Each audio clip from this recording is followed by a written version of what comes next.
Hi guys, dahil sa nag-viral lang ang isa kong project, ang isa kong video. Hi sa mga followers ko, saka sa mga viewers ko, maraming salamat sa nanonood na aking mga views. Yan. At maraming salamat sa mga followers, no? Sa mga nag-engage sa akin, maraming salamat. Ayun guys, dahil na ulit ko nga nag-viral yung isa kong video, no? May nag-message sa akin na kung paano mo daw ginawa at pwede naman daw na i-share. Yun, i-share ko sa inyo kung paano mo na. Pero yung guys, bago ko i-share sa inyo ay pwedeng paki-like and share muna para marami pang makapanood at matuto sila kung paano ginawa. Yan. Yan, ito na guys. Unang-una, gagawa ka ng video na parang nakakatakot. Yung nakakatakot, nagugulat. Yan. Tapos yun yung reaction na reaction na tumatakbo ka tapos nagulat yung reaction mo yun.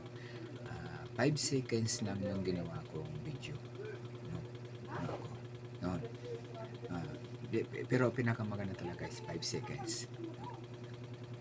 Tapos pagkatapos naman sa dulo sa dulo ng video ay screenshot mo siya. Hindi ba tumatakbo ka tapos parang nagulat ka? Yung sa dulo po nun screenshot. In-screenshot mo po yun. Yan. Ngayon, pagkatapos po yung ginawa mong project na yun, no, yung tumatakbo ka, screenshot. Ngayon, pupunta ka po ngayon sa Chrome. Yan, sa Chrome. Tapos, pagkatapos sa Chrome, i-search mo si Pika. Yan. Pagkatapos ngayon si Pika, hanapin mo ngayon si Squeeze. No, Squeeze. Hanapin mo yun. Tapos, yung screenshot mo, ando na, download nyo na sa Pika.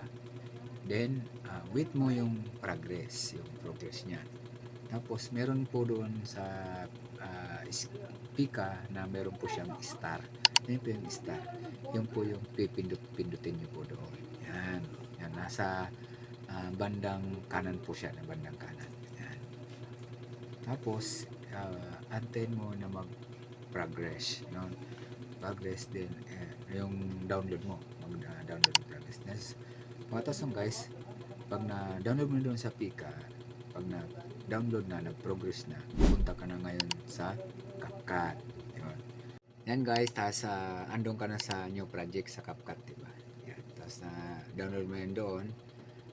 Tapos, i-download mo na yung na-video mo na 5 seconds, diba? Yan. Tapos, ang 6 seconds kasi yun, no?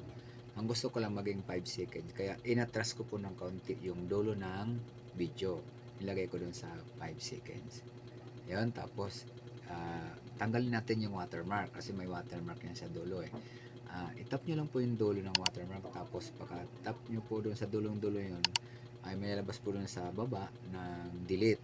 Yan. Pinutin mo po yung delete. Yan, para matanggal yung watermark. And then, di ba natanggal mo na yung watermark, mag-a-add ka. Di ba may sign na plus? Yan.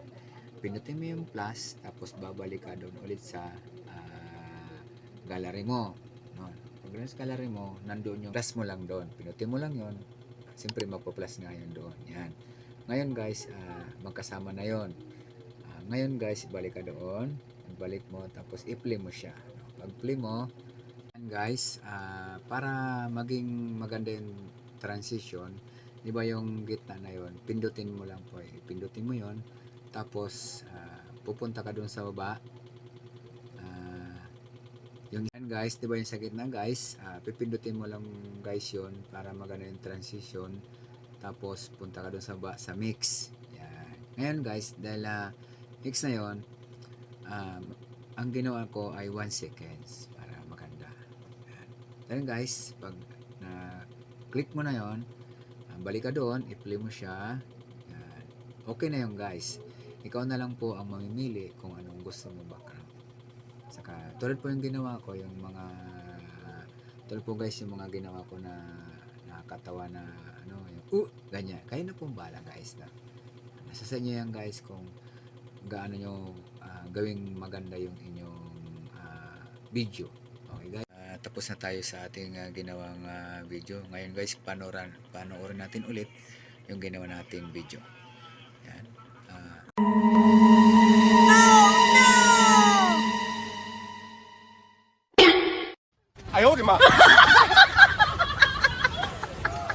Ayun guys, paki-like and subscribe, follow po para marami pa tayong may upload na another video sa susunod nating mga gagawing project. Okay. Okay guys, maraming salamat. Thank you very much sa panonood at sa pag-like and subscribe. Sige guys, see you again sa susunod na video.